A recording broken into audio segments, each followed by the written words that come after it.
Anong mensahe ang kailangan marinig ng mga Capricorn sa June 1 to 15? Bi-weekly reading nga pala to.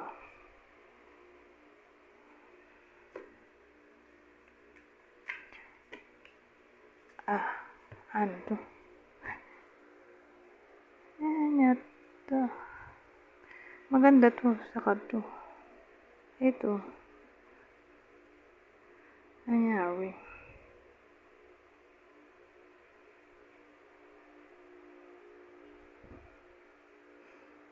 Kasi kung ito baliktad, okay, 'di ba? Kasi ang ending nito, ito, happiness, celebration. Parang nangyari na to, na bad news, o sabihin natin, disappointed yung iba sa inyo. Kasi may in-expect sila hindi nangyari. Pero kung nangyayari na ganun nga,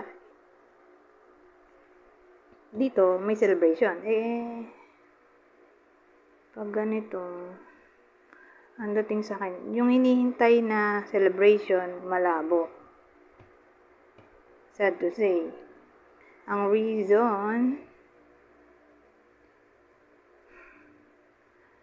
kasi ito, sabihin natin pag kinumbay natin, ayaw makipag-ayos.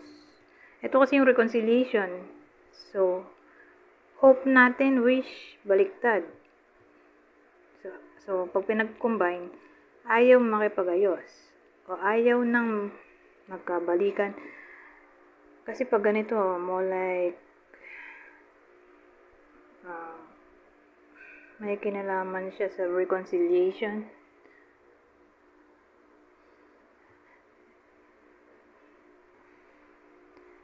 So, dinagdagan natin. Pasto, diba? Ito lalaki. Kung ganito, masaya pa siya. Ayaw, siya mismo, ayaw niya. Hindi siya masaya. So, ex siguro. Ex reading to.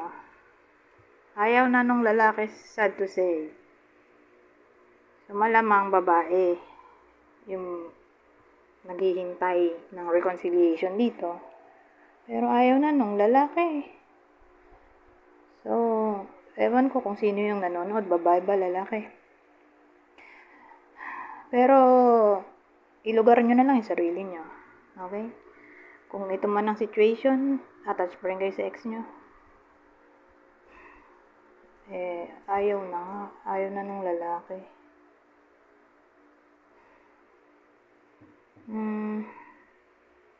O sabihin natin yung ex ay mas bata.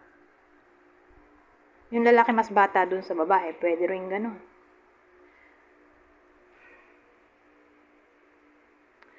O nag-start na siya mag-move on, kaya ganun. Ayaw na niya.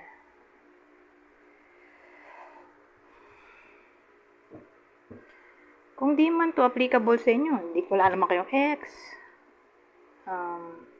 in a relationship naman kayo, baka ito yung reading o situation ng mga tao na kakilala ninyo, pwede rin ganun, ka-close, kapitbahay, kamag-anak,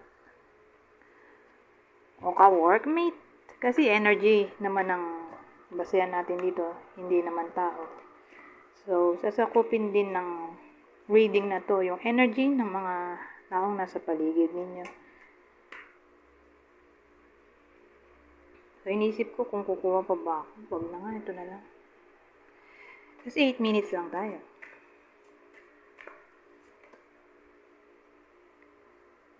Light. See the light within yourself and everyone else. Liwanag.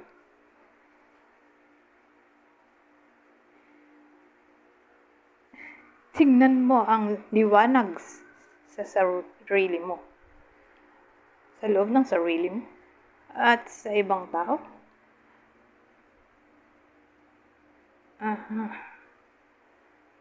So, ang lalim naman ito. Kaya pala yung kabayo dito, nagliliwanag talaga. Kasi pag sinabi mong light, parang sun, 'di ba? Being optimistic. Parang may kinalaman din siya sa hope.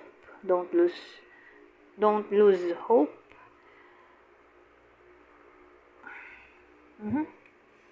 Ito pala. Tapos tayo dito. Oh, love. The answer that you're seeking is love.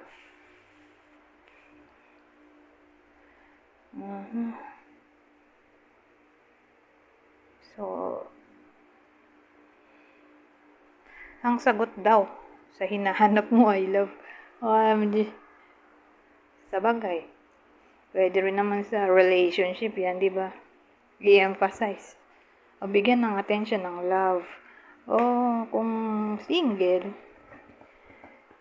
di para mabuhayan ng dugo o maging inspire. Hanapin ng love. O bigyan ng chance kung sino man yung nanliligaw. O wag mawalan ng pag-asa. Diba? Pwede rin naman pagdugtong na natin to. Huwag mawalan ng pag-asa para sa mga single na mahahanap din nila yung para sa kanila. Okay? Yung kanilang true love.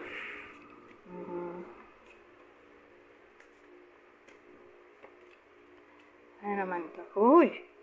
Worth waiting for.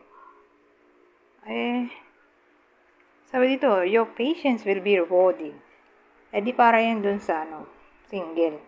Ngayon nga, huwag mawalan ng pag-asa. Darating din yan sa tamang panahon.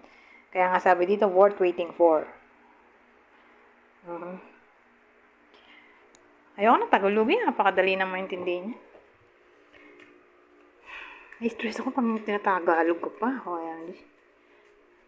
Kasi yung iba, yun nga, hindi marunong mag-English. Worth daw hintayin. Ayan. Yan yung the one. Kaya sabi dito, be patient.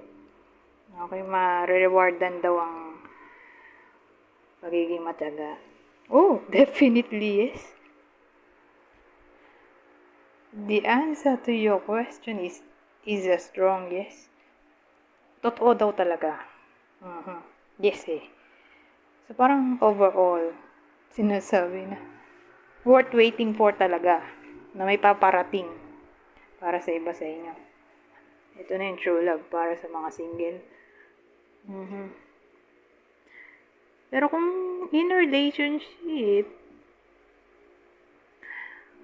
may love tayo dito, di wala namang problem. Within 1 week from now. Worth waiting for. Sino naman kaya yun? Ano kaya kung kailan? Kailan kaya darating, di ba? Hindi man dumating ng 1 to 15. Yun 1 to 15 kasi mukhang malabo yan. 1 to 15. Pinaghihintay ka nga Hindi yan June 1 to 15. Ito.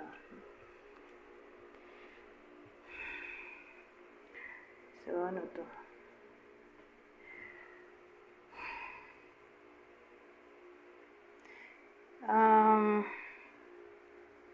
Kailan? Kapag ready na yung babae. May babae tayo dito.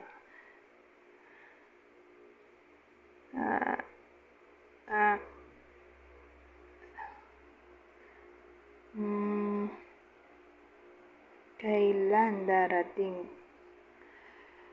Hirap naman ito. Well, pwede rin 9 months mo lang ngayon o summer. Summer season, patapos na. Baka next summer. Who knows? Baka sa isang taon.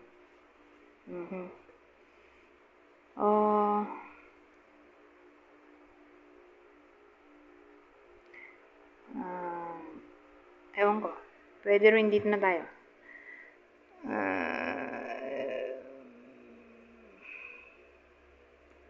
Ito.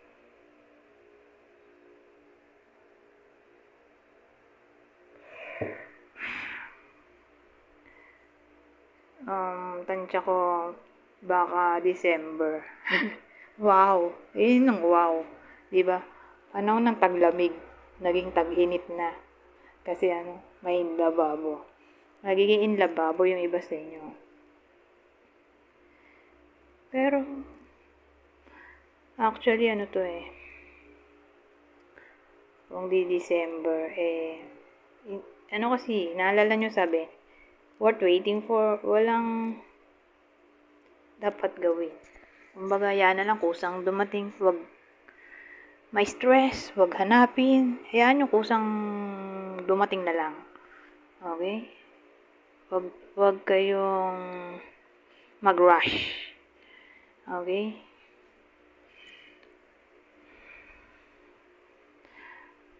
Chill lang, darating din yan. Anyways, hanggang dito na lang, goodbye po na.